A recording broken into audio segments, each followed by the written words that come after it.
And we're here. Welcome to Sit Welcome. Happens. We've got Thanks for having us. we got special guests today. Multiple guests for episode 24. Very excited. Wow. Made sense. So here we are. We are recording with the legendary dinner last night pod hosts and new friends, Dimity and Emma, who are sisters and twins and friends in life, and just thrilled to have you guys here. I think that, again, when we're thinking about this pod and the evolution of our conversations, you two just sparked something so fun in terms of life and kids and family and cooking and upstate living and just being also in a really fun place, I think, in life. And so we're just thrilled to have you both here. We're Thank so excited you. to be here. The challenge will be that we don't try to talk at the same time, which is what often happens. We have the same problem, so we get Yeah, it. there you go. And now there's going to be 4 of us trying not to talk at the same time. But it's We'll fun. have I'm to excited make because some we have a little signals. background on both of you, but would love to kind of just from you directly get a little intro about who you are, your podcast. It's so cool having other podcast hosts on here. This is a first for us. Not that we've been doing this very long, but still, you're the first other podcast host. So tell us about Yay. yourselves. Go for it, Tim. All right. Well, I think I should start by saying that a mutual friend connected me with Steph because he was like, you have to talk to this woman because she also has a podcast and she also played soccer and coaches soccer. So I was like, how have we not already met? And I love your podcast. I listened to it before I met up with Steph, and it's so exciting to be on someone's podcast and just sort of be in this world together. It's such a fun learning experience. But my name's Dimity and I live upstate right near Steph in High Falls, New York. I have 2 boys who are in 6th and 4th grade. So potty training feels like a long time ago and also yesterday. Yep. I've been working in education my whole career. So used to be a teacher and then have been working with nonprofit organizations nationally. And I also teach fitness classes on the side. It's like my hobby job that I love. That's And awesome. yeah. And we've been here full time for 10 years. So a little bit ahead of the COVID curve. We had our Yeah. first son in the city and just never intended to raise kids there. And used to come up here a lot to rock climb, my husband and I. So this is where we landed and we love it. Yeah. It's the best. That's so cool. It's And amazing. Emma? I'll take credit for introducing Dimity to her husband and rock climbing. Well, we did go to high school together, but it's true. That's true. Yeah, Dimity and her husband went to high school together. And you. And me, obviously. And yeah, I actually lived in Ecuador for a few years and I was really into climbing there and mountaineering. And when I came home, I said to Dimity, let's go climb at the Gunks. And the day that we went there, we ran into Nolan. And then 2 years later, and he was on this climb called Birdland that Dimity could like barely make it up. I couldn't even, I know.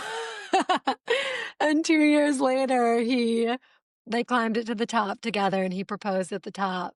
Oh, that's so Yeah, special. it was really sweet. Yeah, actually, I was on the rope with them and they left me Yeah. dangling halfway down the cliff. Also special. And I could hear Dimity like scream. I was like, what's going on up there? And Emma, you're like true upstate. Because I feel like we say, oh yeah, we're like Yeah, I upstate New know. York. Like we're like Hudson Valley, which is like semi-upstate compared I to the know, city. I'm But like, you're She's that's like, cute. Western. You're Yeah. Western. That's so funny. I had a colleague from Buffalo and she'd always be like, you're not upstate. But if you're a city person, anything north of the city is upstate. Yeah. Totally. Yeah, once you leave So- Manhattan, yeah, you're in Yeah. upstate New You're York. upstate. No, we Do you think guys that's follow- cute. do you guys follow the account on social 2 Buttons Deep? If you don't, you have to. No. Okay. It is like my favorite upstate, quote unquote, upstate follow. They make fun of people like just like me who claim to live in upstate New York, but we're really just like former Brooklyn people living in the Catskills now who have claimed this home. But it's amazing because they highlight everything that has to do with like Stewart's and like all these like, you know, like iconic cult Oh, that's so favorite, you know, funny. north of Albany staples. So shout Yeah. out I 2 love Buttons it. Deep. Do it. That's so funny. Yeah, no, I'm in Ithaca, New York, where I've now been for almost 15 years, which is crazy. It's the Yeah. longest I've lived anywhere in my life. I've come and gone a lot. What drew me here, so my work, my career has been focused around food and farming and has morphed from the farming side of things to the kitchen cooking side of things. Um, like most recently in my career, I've been publishing cookbooks. So I have 2 cookbooks out.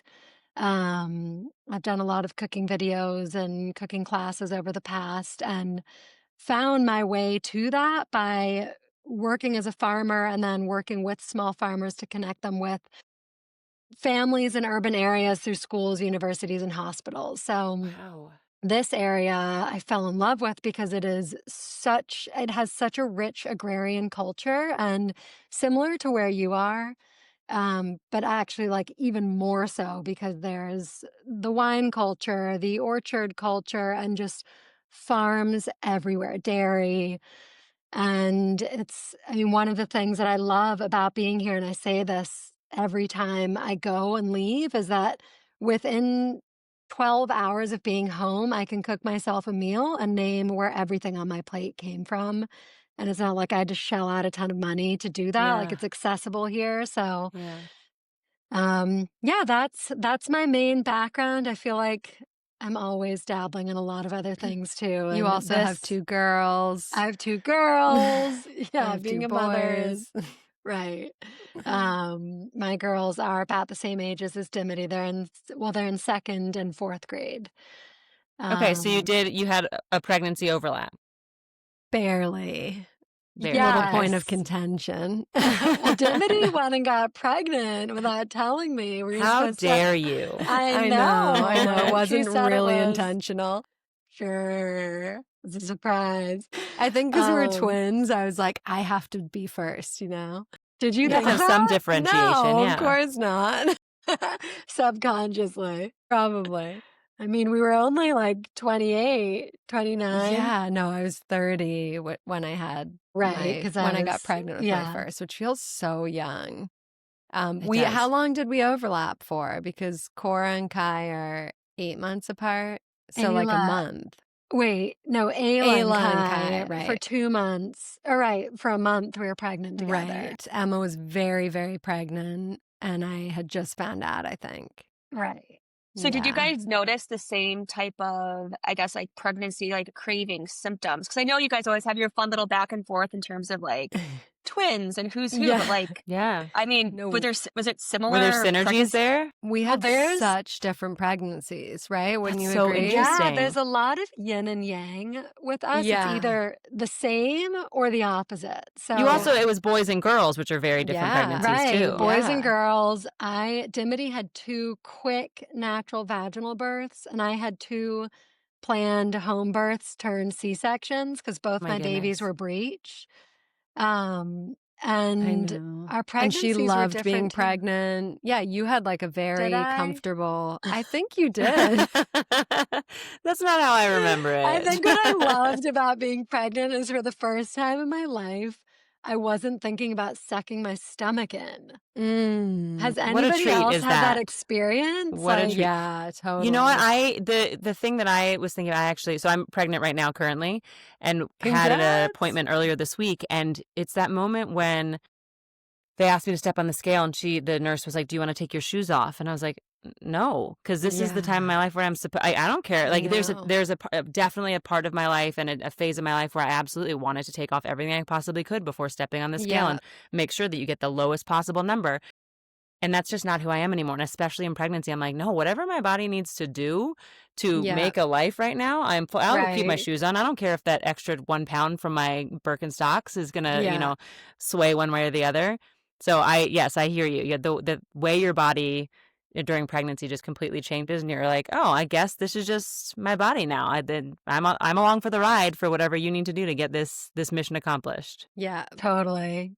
Yeah, but that is true. I think that I did enjoy it more, Dim, Yeah. on almost like a spiritual level. And Dimity was just like, and it makes sense that you had 2 boys and I had 2 girls. And not I to know. genderfy too much, Yeah, but I think also I was the first of all of our friends to have kids, so I didn't really have a lot of support. I didn't know many other people who'd been, aside from our mom and people of another generations, and you just were sort of well, first of all, you went through both your pregnancies with your best friend but and just had, I think, a more nourishing support system. I don't know. I moved when my yeah, first was that's 15 true. months and then got pregnant up here when I didn't yet have a community. So I think both of the experiences were really different. Yeah, I should that's have a good waited for point. you. It's okay. So like it's funny, Emma, hearing you talk about, you know, you know, home birth, and then I remember I think I was like going on your socials and I saw something about like who's woo woo and who's more The like the corporate decision making. Excel. And it's so funny because I mean, 'cause I'm kind of a blend of both. But like what struck me was like your spirit cards or so Tarot. like tarot and and all Yeah, of that. And so like was that part of any of like your home birth journey or like tapping into like the Totally. spirituality? everything. Well, yeah, my whole life.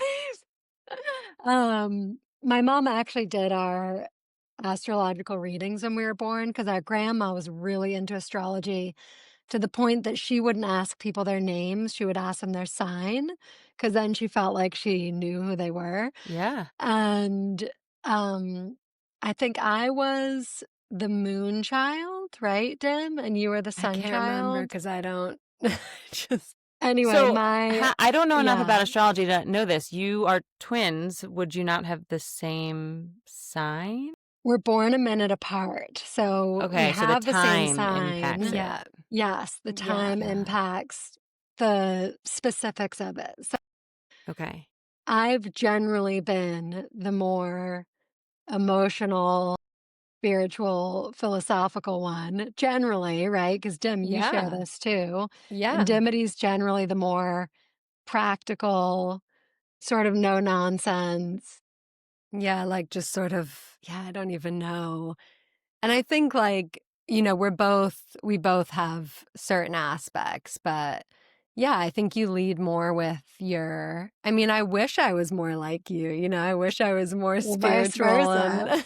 and Spoken like true sisters. yeah. So how does that then get into, I guess, like the cooking realm? Like, have you guys, I mean, obviously like Emma, I get it, farther, quote unquote, upstate, cookbook author, obviously Dimity, food's a huge part of your life. And obviously that's why you have the pod. But tell us more Well, about like the we haven't actually mentioned the name of the pod yet. I think it's important to tell dinner last people what night. your podcast is so you can listen as well. Right. Well, we're at this juncture where our careers are merging, hopefully, for the future. And we started a podcast called Dinner Last Night, which was Dimity's idea. Dim, why don't you tell us about it? Yeah, well, I mean, it was my idea, but it was something we'd been doing, both of us have been doing, since we had kids. Basically, when we had little kids, and we love food, as you may have figured out by now, we would just constantly ask other parents what they were making for dinner because either we just wanted to know, what does food and food culture look like in your home, or we were just so bored of what we were cooking and needed some inspiration. And so we started talking about this idea in 2020 and first envisioned it as a blog and really just wanted to talk to parents around the world to better understand, well, to ask them what they had for dinner last night, but use that question as a gateway to understanding their backgrounds, their stories, how they grew up, how their family traditions influence the way that they cook for their families, the challenges, right? Helping us feel like we're not alone in this struggle. It's really hard to get dinner on the table every night. So that was sort of the genesis of it. And we're also first generation American. Our parents are from England and Italy. And so we've just always loved exploring other cultures, talking to people around the world, making friends around the world. And so when we envisioned what this would look like, we really wanted to bring in parents from different countries and cultures and, even other first generation or bicultural people living in the States. Did I miss anything, Emma? I think you nailed it. That sounds So, great. Yeah. Yeah. what did you have? So What did you have for dinner last night? I was going to say, I want to know what you guys had for dinner. Um, Actually, last night we have this amazing new arrangement where we have a friend living in this tiny cottage next to our house. And as part of the trade for being there, they cook us dinner one night a week. What a treat. I Oh, know. nice. So they made pappardelle pasta with this cream sauce and leeks and broccoli and turkey Yum. meatballs. That sounds Seriously the lovely. best. Ah, I know. what a I'm treat. I know. I'm sorry. Oh my Making everyone God. jealous. Yeah, mine was not. One of our sons has a really late soccer practice on Thursday, so my oldest came home from his practice from ASA, which I think you were at too, Steph, and I made him baked beans and toast. And Great. then I made a veggie curry for my husband and I. I had already made a bunch of this curry base and frozen it, so I just added chopped vegetables, coconut milk, let it simmer for a while, fried some tofu. So that's what So we had. cozy. Yeah, it was good. Mhm. And then my youngest had leftover pasta, and actually, three of us ate together, but it was kind of a hodgepodge because Thursdays I just can't get it together. As long as everyone's fed. Yeah, That's really the goal. exactly. That's the Exactly. goal. What did you both have? We ate a little late last night. We had my sister and her son driving from Maryland. They didn't get in until about 8 o'clock. So I fed my kids. So my kids are 4 and 2. They ate earlier. They had meatballs, some noodles, some tomatoes from the garden, which I'm very proud of because I don't have a green thumb. So the fact that we grew tomatoes, I'm taking credit here like I did any of the work. My mother-in-law planted a tomato plant, and I have been able to get tomatoes and reaped the rewards from her work. I have watered it Amazing. every once in a while, though, so I feel like Oh, I've I done love some it. work and I've earned my tomatoes. So I fed them, and they were all in pajamas and ready to go to bed. But then we ate later, and we are a HelloFresh family. The Mm. mental load of trying to figure out what to eat every night is so stressful for me that I outsource to HelloFresh, and we've been doing this probably for 5 years now. Wow. We drank the Kool-Aid. They just not having to think about it. Like we get our 7 recipes each week. We map it out every Sunday night, my husband and I, and we know exactly what we're going to have, so we don't have to think about it every single night. And last night was a JV version of Emma's meal. We had spaghetti with peas and a cream sauce and grilled chicken breast, and it was lovely. Just like a little lemon zest on top, very Nice. bright. Yeah. I was gonna, Love Steph, it. you asked how the woo-woo and like the opposite of that fit into our meals. And I was gonna say, well, I do subscription meal boxes. HelloFresh is currently my favorite, and Emma's cooking, like from scratch seasonally all the time. So It I mean, HelloFresh is it like works. my Either way favorite. works. Again, as long as Yeah. everyone's fed. Yeah, Yeah. exactly. And like our approach is, at least my approach is definitely the semi-homemade approach, like slow Mhm. cookers, especially Mhm. like this time of year. But Who was my that? The Food Network show. I know. Sandra Lee. Sandra Lee. She was dating Cuomo for a while, wasn't know. she? Random. Very random. Do you Random, know but that like Emma was on the Food Network? I would believe that. I did not know that, but that's not surprising at all. What did you do on the Food Network? I was on, do you know the show Or- Food Network Star? Yeah. yeah. I was on season 10, That's We got- awesome. which was now It was really 11 cool. years ago. That's crazy. Kind of before social blew up, but it Yeah. was so It was fun. I had just crazy. had my first, and I was living in the You're city. such a champ. I mean, it's so cool. But I couldn't cool. go, like everywhere I went, people would stare at me because they thought that I Of was course. Emma. Yeah, you're that lady from TV. Yeah. Wait, Yeah, so but- say more. So what was the challenge? What did you do? Well, hold Well, on. Steph, I want to hear before we move on to Food Network what you actually had for dinner Me last night, your too. semi-homemade Same. meal. Well, actually, yeah. So last night actually wasn't semi-homemade. Okay. We have, so my husband's, he's the meat connoisseur. So he has the smoker, he has the grill. And last night we previewed part of our Thanksgiving menu because we were going to be hosting Ooh. this year. Wow. And so Smart. he ended up smoking a really beautiful turkey breast on the smoker because everyone here just likes the turkey breast, for better or for worse. And so we had this delicious turkey breast, and he also made some smashed sweet potatoes. And I picked up a loaf of Kingston bread with some good butter. I'm a big fan of just good old Yeah. Kerrygold grass-fed butter. Yeah. And we had that for dinner. And then I had to contribute to the High Meadow bake sale where my son goes to school. And so I had to bake like 3 dozen brownies and cupcakes. That was also part of my dessert. So, I mean, Of Wow. may may or may not Yeah, have you have like to mixed sample the bowl because I goods. still do that. Yeah. I'm never the parent who Amazing. contributes to the bake sale. I always feel so guilty about it. So thanks on behalf of the parents who don't do that for all the baking.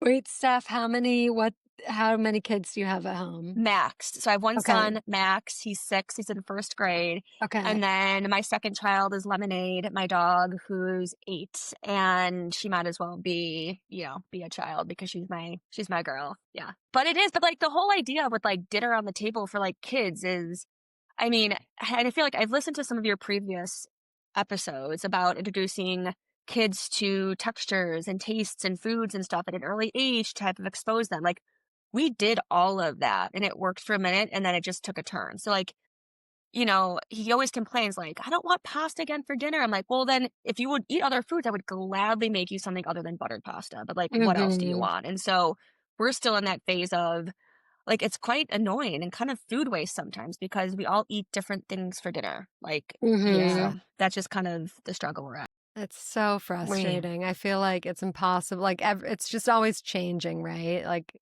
yeah, I feel you. I don't have the mental capacity to do that. I at the end of the day, I'm like, this is what you're being served. If you aren't going to eat it, I get that. It's totally fine. That's your choice. But this is what's available to you.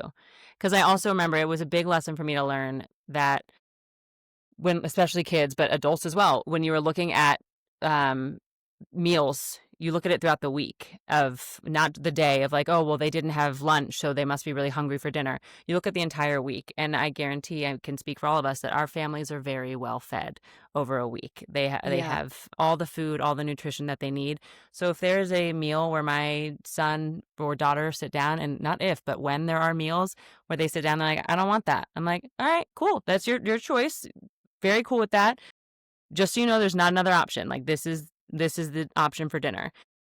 And there are many times where they will just not eat that and go to bed not having had dinner, but they had plenty for breakfast, plenty for lunch. They'll have Mhm. breakfast the next morning. They are not being, Mhm. neglected. They Yeah. have plenty to eat. And so having to kind of reframe, my husband and I both, and teaching people who are with our kids, grandparents and other people, it's okay if they don't want to eat that. That's fine. They're well Right. fed. They are Yeah. getting nutritious food. We can say that's fine, but we're not going to bend over backwards to be like just one more bite, or okay, well then I'll make noodles instead if you don't want that, or whatever it is, Yeah. which is very, very hard to learn to do. Yeah. But it's That's worked for us. great. That's great. I mean, I wish, yeah, we are definitely, my youngest in particular, my oldest will eat anything. My youngest has become so selective and will often not eat dinner and then basically be screaming that she's starving. And Yeah. at this point, it's like you can have a carrot or you can make yourself yogurt and Yeah. fruit or something. Yeah. It's literally Max. Like last Yeah. night, we were eating this delicious, smoked turkey with potatoes and veggies, and I literally made him oatmeal. Like, I know. Yeah. and it's what he wanted. And he was fine. He's like, "Oh, my throat hurts." I'm like, "Okay, fine. You said you're sick." But like, I don't know. It's just, it's the whole kid and dining, and it's Yeah, it's It's so tough. hard. It But they get to is. an age at least where, my 11-year-old, if he's really adamant that he's not going to eat the meal, I'll just say, okay, make yourself something. And sometimes he'll cook some Absolutely. eggs and it's like, that's fine if you want to do that. But Yeah. I feel like Emma and I we've talked to so many people now who have, like we all have these different approaches here. And like you said, Stephanie, everything's fine, right? It's like our kids are being fed. Yeah. We're getting, we're doing dinner. It's all good. But one guest had a very strict approach. She was like, this is what I serve. That's it. And then the other one was like, it was just like this really gentle, well, we're introducing things one at a time. And so I feel like Emma and I will flip flop about like, that's the right approach. No, let's do this. It's so And I think hard. that, like, we're in an era as well. First of all, Stephanie, I think you should totally keep doing that. Yeah. Try. I'm so glad it's Agreed. We will working try.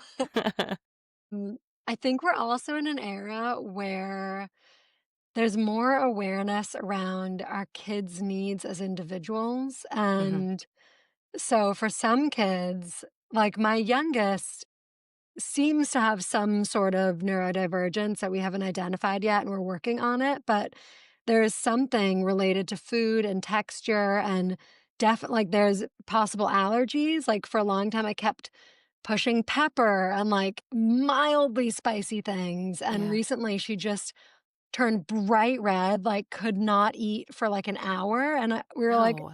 she must be allergic to capsicum. Like, that's why it's not just like, I don't like Like spicy. peppers, Yeah, not yeah, like yeah. black Right. Her pepper. Well, body's black actually pepper rejecting it. has, exactly, black Oh. Yeah. pepper has capsicum in it. Right. So yeah, I think we're in this era that's tricky where it's like, we don't want to bend over backwards for every special need, but also maybe some kids really do have special needs that Yeah. need a more gentle approach. And Yeah. I think as a parent, figuring out where that line is can be so challenging. Mhm. I know that's a big thing we're struggling with is like, how much of this is, you know, conditioning or like voluntary behavior, and how Yeah. much is like actually something needs Yeah. more gentle nurturing. Mhm.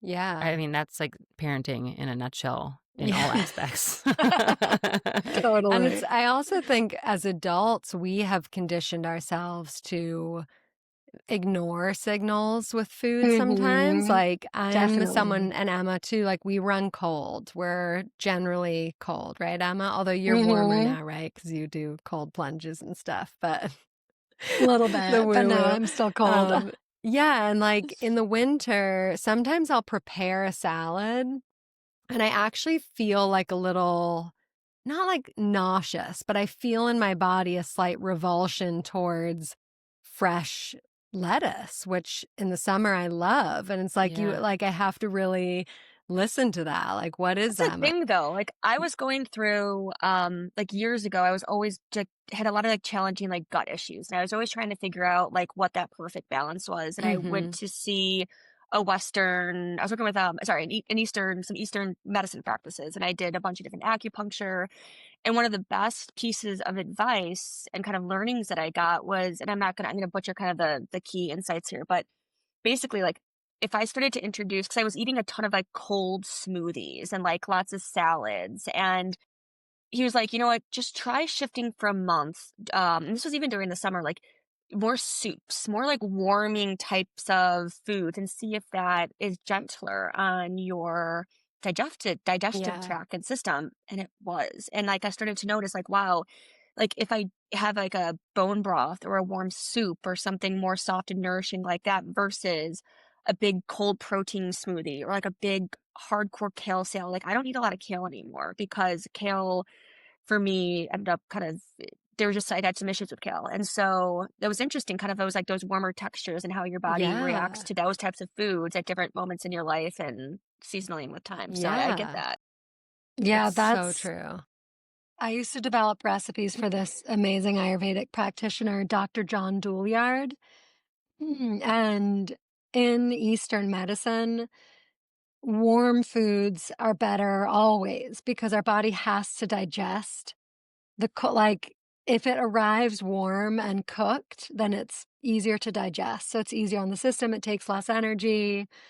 But I've also, yeah, noticed that shift when I make it. I don't really eat salad or smoothies in the winter.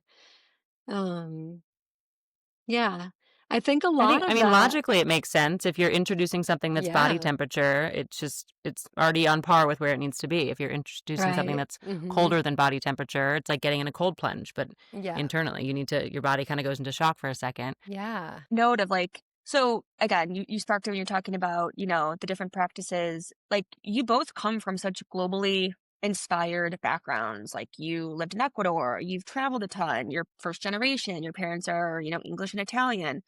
Like I would even love to hear more about how those types of influences, family, just traveling, like how that's impacted your approach to food, cooking. Anyone can take that. We Give me could Yeah. I have a talk about question, a this Dimity question. forever. For the group. Jump No. ball.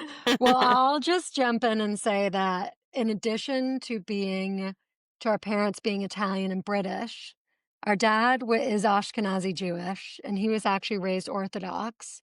And our immediate relatives, so my mother's brothers and my dad's sister, all married people from vastly different cultures. So our aunt is Chinese. They've raised their family in Kenya. My uncle's first son is half Nigerian. Ugandan. Sorry, Wow. Ugandan. Ugandan? Yeah. My yeah. And goodness. then my other uncle raised his family in Jamaica and has 3 sons with 2 And you different have an Jamaican Australian women. half sister. We have an Listen Australian to that half episode. sister. Very Yeah. interesting. Scottish families. We Wow. had this All over the extraordinary place. privilege of being raised in a global family, and food was what brought us all together. So often my Beautiful. mom's house was the meeting place, and usually it was, in between Christmas and New Year's. And the table had everything from dumplings to turkey to Jamaican ackee and saltfish. And I think that is what, even before we started venturing out on our own, I mean, we were also really lucky to travel growing up because we had no family here. So my mom would take us to visit family. That's how we spent our summers. We didn't go to sleepaway camp. She saved up, flew us to Italy or wherever for several weeks. Food was always the thing that brought everyone together. It's a common language, and it is just it provides such rich insight into understanding where you are and who the people Yeah. you're surrounded by are. Yeah. And I'd say that somehow Emma and I were not like our children, and we were really open to trying everything. Like, we kind of relished the idea of being different and weird and we grew up speaking Italian with my mom. So we had this secret language at school, and my mom would serve us, like, our favorite meal was cow's tongue with salsa verde, which is this green sauce. Wow. I know, it's crazy. So we were Adventurous. exposed to all these things growing up. And when we started to travel on our own, I guess in college was probably our first time, that was sort of how we explored new places. Like, what's Yeah. the food that we can try, and Mhm. who can tell us about this? And it was just amazing. It's still my favorite part of traveling, just being able Yeah. to try the food. Not even just the food, but experiencing different food cultures and the way Yes. food is treated in different cultures. Yes. People having snacks here and there, people gathering around a table for full meals, shared plates, just Yeah. the whole culture globally around food. Yeah, the flavors and the ingredients and all of that is so Yes. interesting. But the way people appreciate it and the way food is incorporated into their families and into their friends Yeah. and those kind of things is so interesting to I learn. know. And like, I had such a similar upbringing, growing up in the exotic, farm Mhm. fields of Mhm. Chicago. And Yeah. so the types of very exotic dishes that I was introduced to were things like deep dish pizza and like, I've you know, never it was had this deep gathering dish the family pizza. around Neither have Illuminati's. I. gathering the family around a corn casserole. It was just a wonderful experience. Well, Steph, it's so funny because just this summer was the first time I had this realization that I married into such an American family. And my husband's mom, who grew up in Buffalo, will bring, like potato salad, corn, like all the most American things. And I don't know Mhm. why I didn't think of it before, but these weren't things I grew up eating. So I think there's there's an American food culture too, which we weren't really sure. exposed to There growing sure up. I mean, I'll is. take it one step further. This is definitely a Northern Illinois, Southern Wisconsin, and Midwest food culture that includes like legendary jello with a marshmallow topping and like But it's Oh still in my your God. kitchen, Steph. You Oh have my your God. signature chili that has your beer in it. There's still very all-American things about when I your brought kitchen. no, but like when I brought my husband Craig home to Chicago, and like he's just a New York dude, Where did he nothing. He grew up in New New York, York? yeah, he Okay. just grew up in New York. In the city? But it was just amazing. And so I brought him home to Chicago for like Easter one year, and I'm like, yeah, my mom's gonna be making this like really great salad. And he's like, oh great, love me some greens. And the salad that she brings out is like ramen noodles, right? But like raw ramen noodles that not even boiled, just like ramen noodles. That's Just the crunch crunchy of the noodles. salad, Yeah, of which course. is like enough sodium for Uh-huh. like 7 years worth of sodium. So you have these Mhm. like crunchy ramen noodles, and then you add like cabbage, like little shredded cabbage and like Mhm. iceberg lettuce and like things to the crunchy uncooked noodles and like a vinaigrette. And it was just, he was like dying because it was, Oh my it's just God. so Midwest and That's amazing. so funny. Yeah, Midwest food, love it. But I my once Thanksgiving's very different than yours. I had a Friendsgiving once with when I was a teacher, a bunch of teacher friends, and one of them was from Ohio, and he brought the jello pudding with marshmallow topping. It was my first time having it. Yep. Yep. And last, And last, yeah, it's Yeah, a see, special dish. my mom with her British Oh. accent would totally, I can hear her being like, disgusting.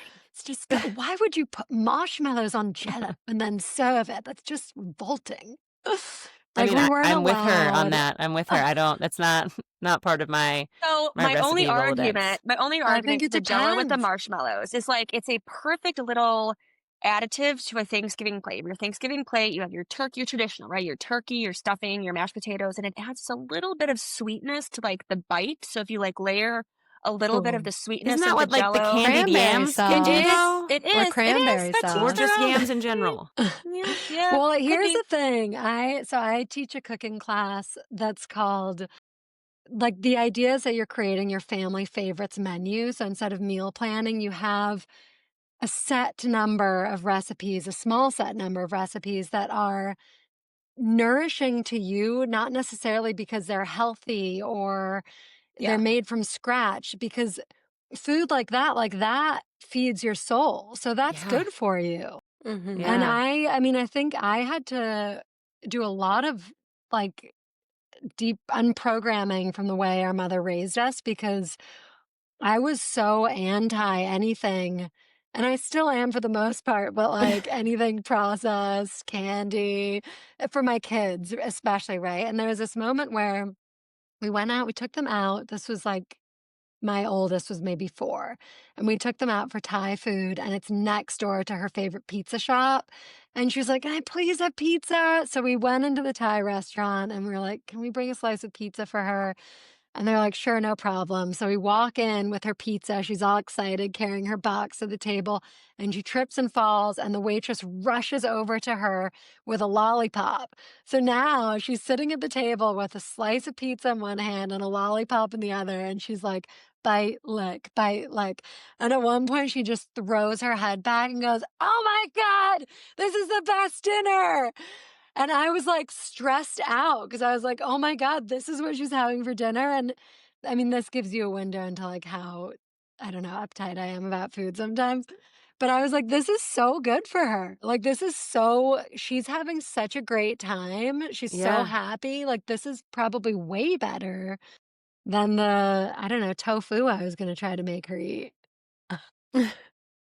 There's definitely something about, yeah, it's like soul food. It's definitely something Yeah, that it is. feeds your Yeah, soul. It's like there's, a memory, makes you feel better. Of And there's course. those nostalgic meals, and I wonder that with my kids. Like, are my kids gonna grow up and be 18 and be like, "Oh, I remember this HelloFresh meal my mom used to always make." Like, we don't really have our signature family. That's not true. We have the German pancake that we make almost every weekend that they ooh, Dutch love. babies. Oh, that's the best. My daughter Oh. actually the other morning came downstairs or came to our room, and I said, "We're gonna have something really special for breakfast." And she goes, "I know, the pancake." And I was like, "No, actually, we were gonna go get donuts because I don't know why not. Let's get some donut holes." But yeah, so I was like, "Oh, that might be our thing, that our German pancake." But I That's think back on growing up, and my mom was the kind of mom who she was always cooking dinner, but she would have a recipe that she learned and would make it every night for a month. You would have the same meal. And my siblings and I were like, we just cannot do tuna surprise one more time.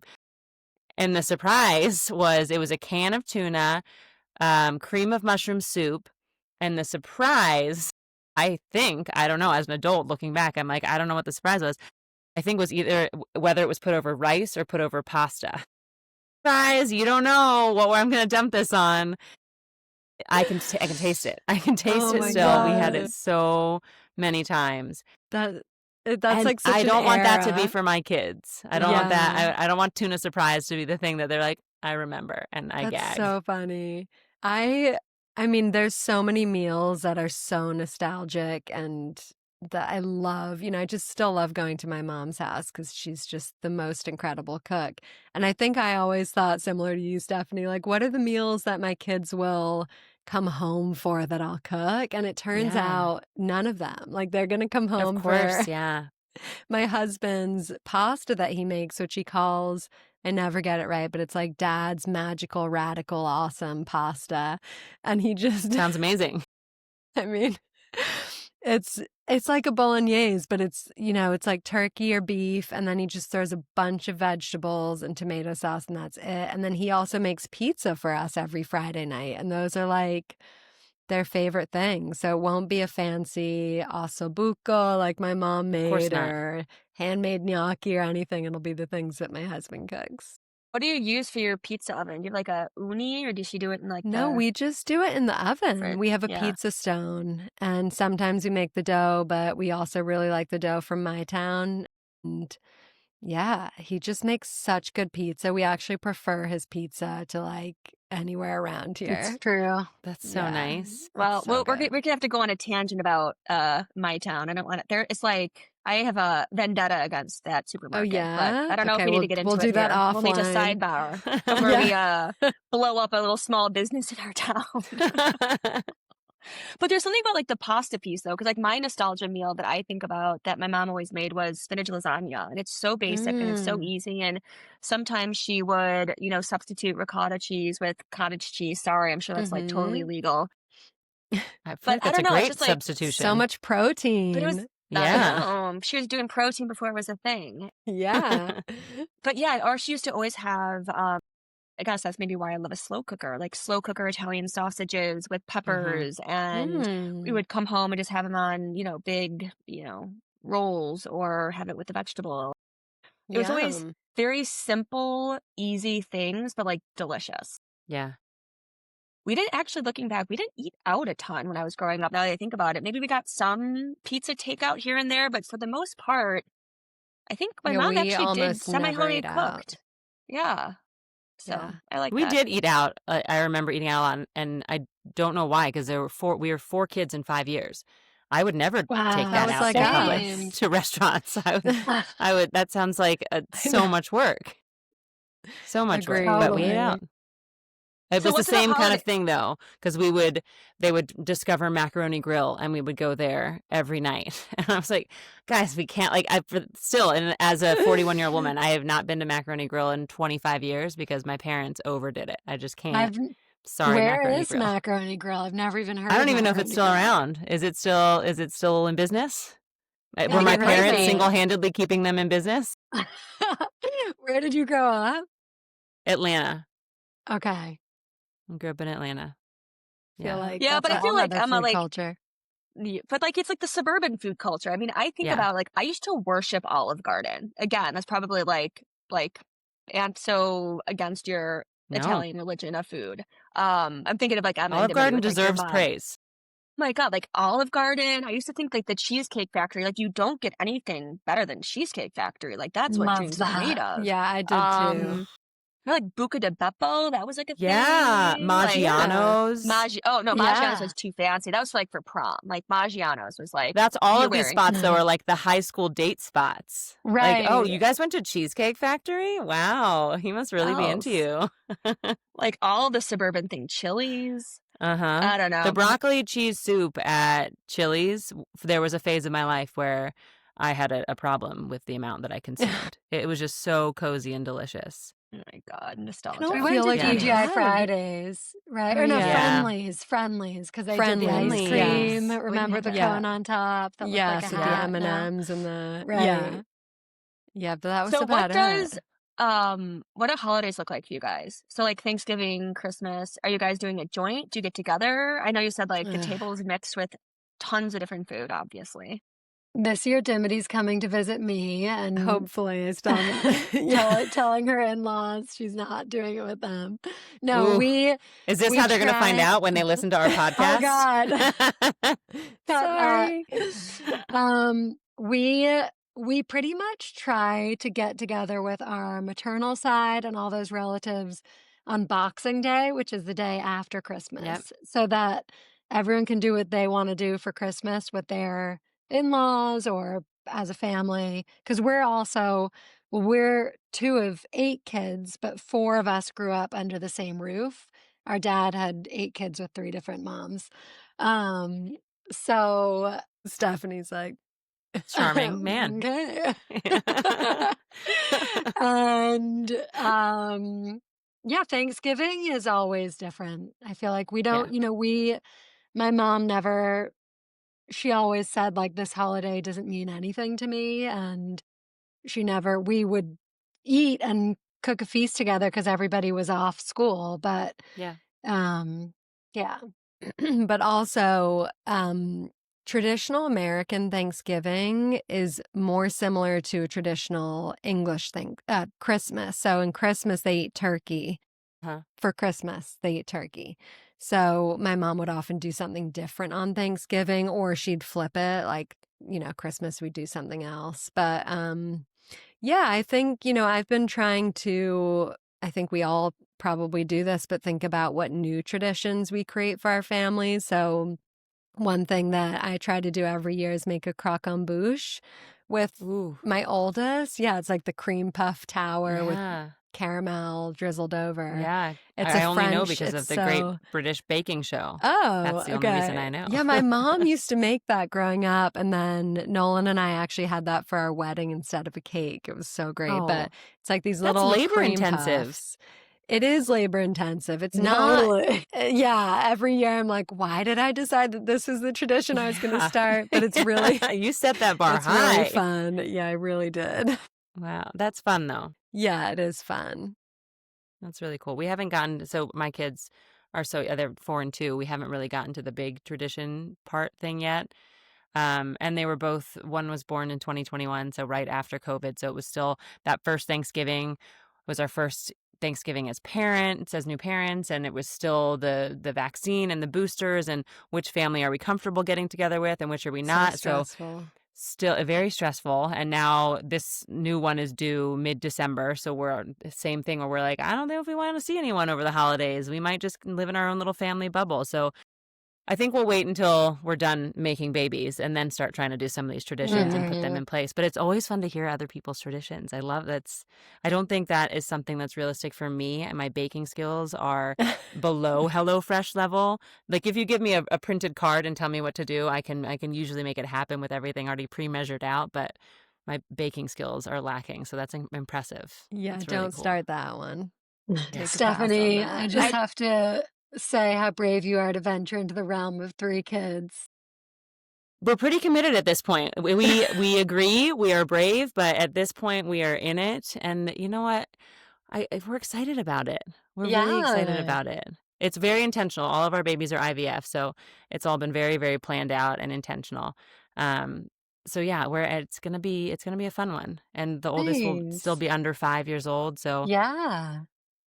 Just going to be get it all awesome. done at once. And what's the due date again? December what?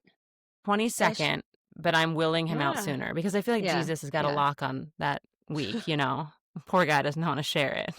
I know. Emma's oldest is the 30th. December 30th. Yeah. It's a rough time of year to be born. Yeah. She gets because I'm 41. They will not let me go past my due date. So I know he's not going to be a Christmas baby. I know he'll be before Christmas. So perks of geriatric pregnancies. Yeah. Yeah. I have to leave really soon. You can cut me saying that. Sorry, I don't want to put that in the recording. No, we like leaving these things in. Okay. Yeah. Half the time Stefany and I do this, I'm like, I have to go have a call. Yeah. Okay. Here's the last 30-second question to close this out, which is, who is your dream guest on your pod? Which I've been dying to know. Well, hold on. Let's make it a 2-parter because I'm going to extrapolate. Dream guest on your pod and dream dinner guest. Oh, okay. We did hash this out before. I think the first one should be our dinner guest. The first one should be our dinner guest. Oh, yeah, that would be Don't really you think fun. that'd be so much more fun? So fun. Okay. I think, and she could be representative of. Okay, it is. Da-da-da-da, drum roll. Iliza Shlesinger. Do you guys know who she is? Yeah, good one. Nope. She's one of our. She's an amazing comedian. Yeah. Absolutely hysterical. Mom of 2. We've been following her since she kind of started, I think. Yeah. And I think And her husband's a chef, actually, isn't he he? is. Yeah. Yeah. Well, there He's you a go. chef. Perfect. So he can come too Yeah. and maybe even cook the meal. Why That's not? Yeah, true. there you Just put him to Actually, work. we Cook will for go to us. their house. Right. Yeah, that's how the dinner invitation works. The hypothetical. We would like to be invited Yeah, to your right. dinner table. Thank you so much We're putting for this out there, extending the invite. Eliza, because she's going to hear our podcasts because we're Of huge. course. Yeah. Of course. That's a good Amazing. one. And That's a then go very good ahead, one. Dim. Yeah. So I think for someone on the podcast, we were thinking like a family, a parent in the Maasai Mara in Kenya would be so cool. Just to Yeah. see like what the traditions are like, what they're cooking, how they're The food cooking, culture, the everything. food Yeah. culture. Yeah. I mean, that would be an amazing season, interviewing parents in indigenous communities where they're Oh still my God, that'd be living amazing. traditionally. Yeah. I would Podcast We subscribe should to do that. passport. that. Just bounce around to Yes. different countries. Let's do Yeah. it. We should get in Let's touch with try the to make author that of. happen. Yeah. Yeah. That seems very doable. Have you guys read Hunt Gather Parent? No, Mm-mm. but that Well, sounds it's a amazing. great book. It's my favorite parenting book, and it's not like I've read a ton, but I think if there were any parenting books that I would recommend, that would be the only one. And Okay. the author is a journalist, and she travels among different indigenous communities, the Inuit. Did you read it, Dimity? I think I read excerpts, but you told me a lot Okay. about it. It's just amazing. I mean, it's focused on the approach to parenting, but I'm always wondering, like, well, what does nursing look like? What does cooking dinner look like? Yeah. Like, what are these practical things that we deal with look like? So maybe you could just hook us up with her family. That'd What's be it called? Hunt. What is amazing. it again? The Hunt, name of it? Gather, Parent. Hunt, Adding it to Gather, the Parent. list. Add to the list. All right. Well, Add to the thank list. you. Thank you. I'm gonna go get my child soon too. This was so fun. This was so fun. appreciate you Thank you so much for Great. having us We should on. We're do gonna have dinner to and have you martinis on. soon. That's what I was going Let's to The do say. pods it. collide. Yes, let's do it. Pods absolutely. collide. We should do Yeah. one like table manners, like how Jessie Ware does that. Have you heard the table Yeah, manners yeah, pod? yeah. Yes, Oh, yeah, yeah. yeah. Oh my We'll God, eat let's and do drink and it. record. Okay, Great. Let's do we'll it. start I love planning some that. dates. Great. Let me get this You can baby make out us a first so I can have a martini. martini. We'll make you. There Yeah. you go. I We love can it. make I'm you a ready. I'm martini. Cheers. Yeah. This Thank sounds you so fun. much. I'd rather wait for I the real deal. know. I know. I hear that. I need my Okay. blue All cheese right. stuffed olives. I can't just have that with like cold Ooh, water. Totally. blue cheese stuffed Yeah, olives. yum. It's been Doesn't that nice. sound Okay, bye. horrible? Yes, bye. On their own, Ladies